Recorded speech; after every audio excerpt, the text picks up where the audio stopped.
जो है ये सिर्फ और सिर्फ टीआरपी अपने नाम के लिए अपनी मतलब लोगों के अंदर धीरेन्द्र और ये जो कल परसों इस लड़की को जिन्होंने धीरेन्द्र शास्त्री को दहेज में 400-500 करोड़ दूंगा। मंदिर में आपने कितने पैसे दिए? अयोध्या में क्या दे रहे हैं बताइएगा? मथुरा पर क्या दे रहे हैं महाराज जी? मतलब एक अपने आप को चमकाने के लिए 400-500, मेरे को नहीं लगता आपके पास 1 करोड़ भी होगा। तो आप कह रहे हो कि हमने जब मना कर दिया। जय श्री राम, जय बागेश्वर धाम। आस्था माँ ने खोला शिवरंजनी का राज। आखिर क्यों बाबा बागेश्वर धाम सरकार से करने चाहती है शादी? क्योंकि कोई भी आज यदि कोई कुबेर के खजाने से कम नहीं है तो वो बागेश्वर धाम सरकार का सिद्ध धाम बागेश्वर धाम में ही है। लाखों करोड़ों शक्तियां हैं, लाखों करोड़ों महासिद्धियां हैं। यदि कोई व्यक्ति जाए तो वह सिद्धियों का, क्योंकि अपरंपार भंडार है। वहां पर एक तपोभूमि है, तपो वह भूमि है।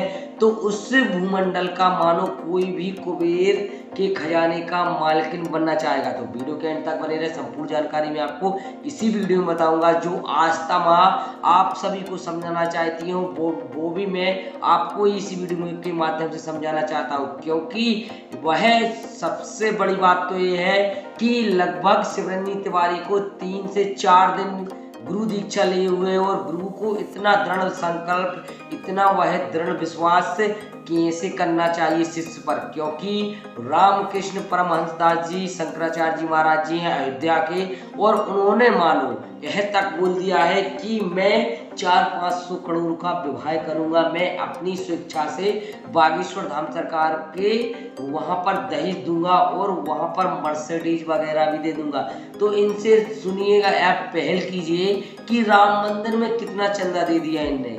लगभग आप और हमको सभी को पता होगा कि कोई चंदा नहीं दिया होगा, क्योंकि यह रामकृष्ण परमहंस दास जी इतने बड़े पीठाधीश्वर, इतने बड़े वह जगत गुरु हैं, तो इनको इस तरह से बात करने का वह शोभनी नहीं देता, क्योंकि कोई भी शंकराचार्य जी महाराज जी इतने बड़े वह पद पर आप विराजमान हैं। और यदि आप इस तरीके से टिप्पणी करेंगे और आप कमेंट पढ़ दीजिए, क्योंकि कमेंट पढ़ेंगे तो आपको भी वह एक तरीके से क्रोध आएगा कि मैं जो कह रहा हूँ यद्यपि यदि सत्य है, क्योंकि शिवरंजनी तिवारी तो उसकी इज्जत के लिए कोई परवाह नहीं कर सकती, क्योंकि वह भी जब वह ढोल धमाके लेकर सोशल मीडिया पर प्राणनाथ, प्राण परमेश्वर, प्राणपति कुछ इस तरीके से वह संबोधित कर रही है, तो इस तरीके से सब आस्था माने पहले ही वह स्पष्ट ही उसको खदेड़ा है, क्योंकि वह जगतगुरु जगत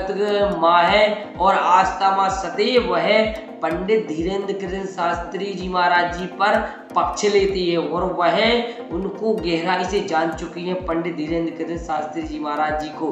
तो वह कौन नहीं बाबा बागेश्वर धाम सरकार की सपोर्ट करेगा, क्योंकि आपने इतने वह चारों तरफ से बवंडर केवल आप ही मना रही है शिवरंजनी तिवारी, ना ही बाबा बागेश्वर धाम सरकार पूज्य गुरुदेव जी महाराज जी, क्योंकि उनको लिए कथाओं से ही फुर्सत नहीं है, दिव्य दरबार से ही फुर्सत नहीं है।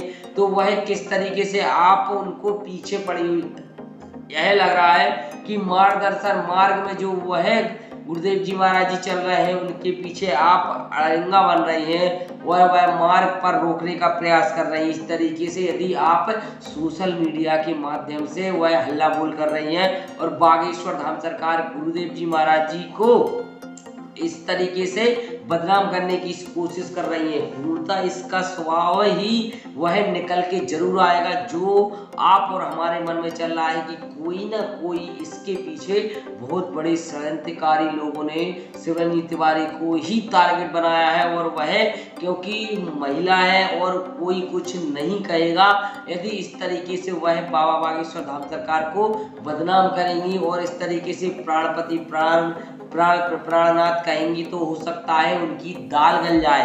पर यह आपको भी पता है और हमको भी पता है और आस्था माँ को भी पता है, तो इसलिए वह खरी खोटी शिवरंजनी तिवारी को सुना रही है और बोल रही है कि यदि जल्दी से जल्दी तुमने अपना निर्णय नहीं बदला तो हम सभी सनातनियों को आगे आना पड़ेगा और वह पूर्णता आपकी और बेइज्जती होगी। क्योंकि जब सोशल मीडिया पर आप हमारे गुरुदेव जी महाराज जी की इस तरीके से बेइज्जती कर रहे हैं तो हम भी पीछे नहीं हटेंगे। आस्था माँ का इसलिए वह समझाना है और इस तरीके से वो समझाने का प्रयास कर रही है। तो मैं आपको बता दूं, वीडियो दे आपको अच्छी लगे वीडियो को लाइक करें, शेयर करें, कमेंट में जय श्री राम, जय बागेश्वर धाम सरकार जरूर लिखें।